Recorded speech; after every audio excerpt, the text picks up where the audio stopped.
every day. The reason those people are smart enough to know the kind of life that God has given them, the destiny. I want to tell you the truth.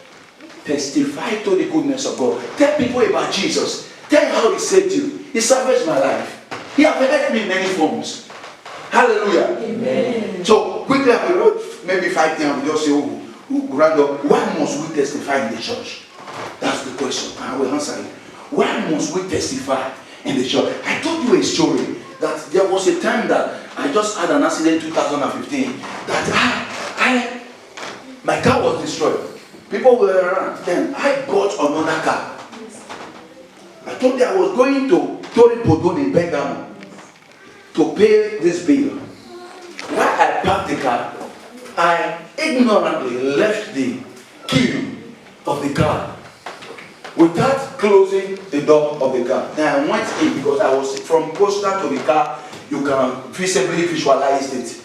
So while I went in to pay, a man, Italian man, very tall, with his jacket put on cap, he came. I thought he came to, pay something. Not quite 2 minutes, he just came back. The guy just entered my car. If you see, I never knew I can run until that day. Praise God. Amen. You that say God has not do anything, I am praying, keep preserving you like this. Some women that are pregnant can run in situations. Yes, some situations. Yes. When I ran, I felt that the car beat me with small seconds. Because the energy that comes, this is guy, I had an accident, managed to buy a car. What's going on? Don't go. I was a pastor church. Yes. Don't go, why me? I just had an accident. I put another car.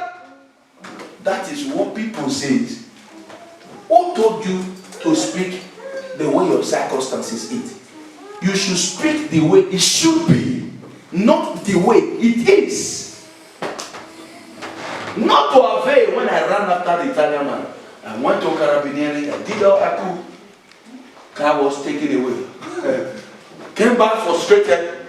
I won't tell you I was not frustrated, but never put the blame on God. But it was my negligence as well. Now listen carefully. When I see the situation, I just testify that God saved me from accident in the church. Now I testify I have another car. Now I'm going back. Something says, go and thank God they have taken your car. I put a 20 euro seat. I can press that up. Everybody say, hallelujah. God bless Mr. Thomas who brought my family to church that day. I ran to the congregation. I want to testify to the glory of God. We were having a guest minister that day. He said, hey, hallelujah. I said, I want to thank God. The new kind of bought the story. Body wash. Looking at me. Hey, is this, some of them say, this guy, I take something. At the end of the day, the man of God was moved by faith and said, what kind of faith is it? They prayed for me. Just a few weeks later, Carabinieri called me. They restored my car to me. Now, why do I testify? I knew it will not end the way it is. Now, the reason why some of you doubt God, Prajeku, I want to give you $1 million. I want to dash you. Say the truth. Say the truth. Will you believe that I can give you that money? Let's say the truth.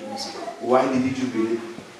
Because I don't think that you want to money. Go! Brother, if I want to dash you 20 euro, I will surely believe. You believe? It's what's more than that. Hallelujah. Now, listen. Why did he believe easily 20 euro and they never believe 1 million? This is how we size God when situation becomes great. That's true, sir. We felt that God can do this, but this one, He cannot. God is not limited. He is still working out miracles. He is still doing the impossible. The Bible says in Hebrew, chapter 38, that is the same yesterday, today, and forever. This is how people come to show with faith. Some people come here, this can't go, do this one. But if not this one, I say, Babala will wait there, you come back. Okay, now say they begin to. No, God is the final boss stop to all situation. But Jesus should be believed. So, the reason why you must testify in the church, one, it confirms your faith in God. Our testimony confirms our faith in what? In God. Sometimes when good things happen to people, they credit it to chance and luck. I was lucky. No, life, there's no lucky for Christianity. Either you are favored by God or nothing else. I was lucky. We were many that when I was lucky, they took me. That is how arrogance begin to grow in men. They say they are lucky. No, our testimony, we testify because you confirm your faith in what?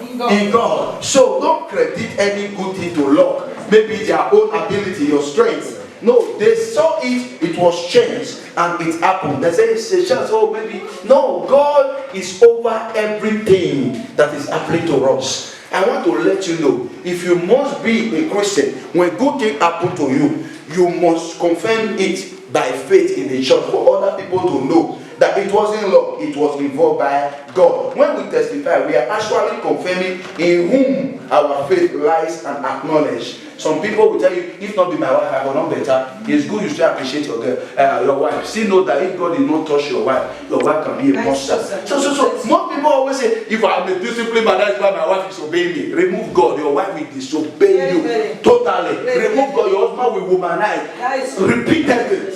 Some people don't. Do you know the grace you have when a man fears God? When you meet a man that fears God, stop giving blindness and kudos to yourself. It's God they fear. Every man is born evil. It's God they touch. It's an encounter they have that brings shame to them. Most people neglect the God who changes men and focus on men who can change no man. Remove your focus. Testify to prove the faith you have in God. Are you getting what I'm saying? Yes, Testify to prove the faith you have in God. What in God? So be sure to testify of good things God has done for you. Do not underestimate them and keep them yourself. Tell somebody about it, for there is a great power in your testimony. Going through life, we sometimes face many challenging trials and just many difficult situations. But at the end of the day, have it in the back of your mind. God is able to do it. Hallelujah. Your hope should be better than your past. So make your hope alive. That things will see change for your good. Number two, why is it good we should testify in the church? It is an act of thanksgiving and worship to God. So the psalmists were filled with prayer and hymns of thanksgiving. Let me give unto God. He who will say things like them, when he called you, you answer. So David was acknowledging God by testimony how God saved this, how he helped him. And also Kiri, testifying is a recommending God to someone as a great solution to problems. Testimony is you recommending God to someone how good he is to your life. Hallelujah. Recommending. Do you know how many recognition may have had? Someone will say, that man, if you call them, things will happen. Some people just, I don't know them. Guess what? I find that most people I don't know like that have testified more than most people you know, because they trivialize who they know and they feel that nothing is going on. I want to tell you, testimony is like you are baptizing God, not man, not church. You are baptizing God of his capability to change a life, especially their soul to be saved. Hallelujah. So another thing, edify the listener. Anytime people testify, it brings hope alive. It brings faith alive in the life of others. That if God can do this, I know that one day my hope is possible. Yes, testimony. He edified other people's lives. He made them have hope. That but when you are making the testimony, be guided. Hallelujah. So testimony gives hope to other people. That this thing can work for him, God can do it for me. That's why the Bible was written rather. For me to sing, to be able to have faith that if God do it in the past, in the days of the old, he can do it again. So until you begin to tell people about how he has helped you. Hallelujah. Amen. So please, it is necessary, edify listener. Anytime you complain to unbeliever, it brings their morale, even their thought down.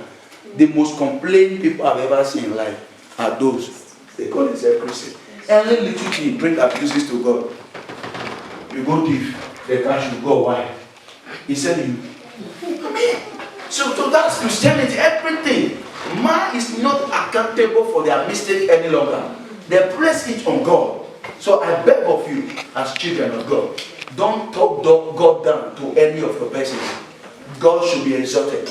In James chapter 4, verse 10, humble yourself before the Lord, and He will lift you upward in honor. I beg of you, never yet let your situation, for the fact that you are going through this now, doesn't mean God is not watching you. It doesn't mean He's not seeing you. Never you talk God down. In the midst where they are talking God down, please walk away.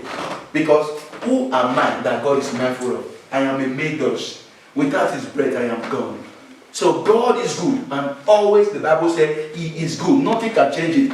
Pastor, Nigeria, the situation of economy, go and blame your government. God is good. Go and blame those that are elected them. God is good. This one happened, that one happened. It doesn't change it. If you like, don't serve God. He remains God. If you like, don't go to church. He remains God. Nothing changes who He is. And guess what? God is not moved by your actions. Oh, God, I the first for you, God. So that I will never serve you again. I will never. God does not, for you to serve me and take. God is not emotional. God is a principle man. You walk in principle. If you don't meet up to what is demanding from you, forget it. Praise the Lord. So that is who God is. So He opened up the way for more blessing whenever you testify. He opened way. When I testify about my own predicament, He opened way for me to restore the car. Though the Italian people did not allow me to see who stole my car, but I was interested before to see him now again. So praise God. But at the end of the day, God restored it. Whatever that are lost, when you are right with God, they must be restored times two. I just want you not to lose hope. If I tell you, if God open your eyes, life is so spiritual. Battles, there are people. Let me tell you, nobody that does not serve something in the whole world. Nobody. What did I say? Nobody that does not serve something. If someone I don't serve anything, either you serve science, you serve astrologists, you serve your tradition, you serve Hindu, whatever. Everybody has something they honor.